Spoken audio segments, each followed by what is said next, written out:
না, শুধু স্পর্শে নয়, অনুভবেও ভালোবাসা যায়। হোক না যতই দূরত্ব, তাতেই বা কি আসে যায়। ভালোবাসা হলো সে তো দুই মনের মেলবন্ধন। যদি সেখানে পবিত্রতা হারায়, অচিরে মিলবে ক্রন্দন। ভালোবাসা মানে শুধু শরীরের সৌন্দর্য নয়, মনের সৌন্দর্য তো আসল, তবেই তো ভালোবাসা হয়।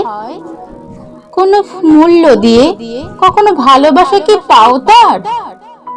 ভালোবাসা প্রকৃতির দান, বিধাতার দেওয়া সেরা উপহার।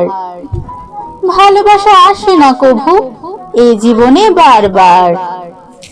যতনে রাখো নিবিড় করে, সুযোগ দিও না হারাবার।